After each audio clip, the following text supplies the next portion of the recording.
إعصار هلالي يحتمل أن يضرب بشدة مساء اليوم ساحل ميامي الهادئ مع اقتراب صافرة بداية مباراة الهلال وفلومينينسي. تتعالى تحذيرات الطقس.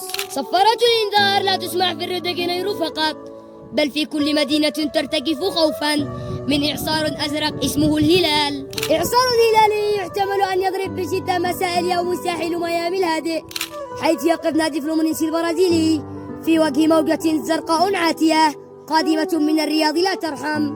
إعصار مدجج بأسماء لامعة بخبرات آسيوية وعالمية وبروح قتالية تسكن جماهيره قبل أن تسكن لاعبيه. الهلال الذي وقف وصيفا في نسخة مدريد لم يأتي إلى ميامي ليصافح الخصوم، بل ليبتلعها واحدا تلو الآخر.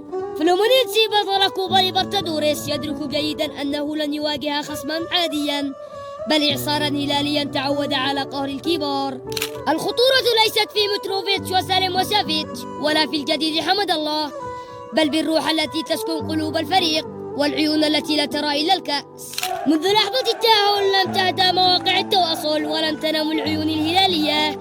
الحماس بلغ ذروته والقلوب تخفق بثقة لا تعرف الشك.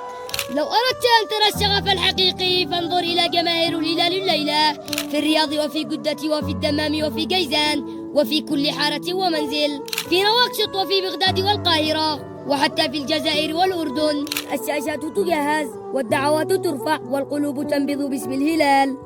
كل هلالي كان صغيرا أو كبيرا يشعر أن هذا اليوم ليس عاديا، وأن الهلال لا يخوض مباراة عادية بل يصنع إعصارا جديدا على أرض المونديال.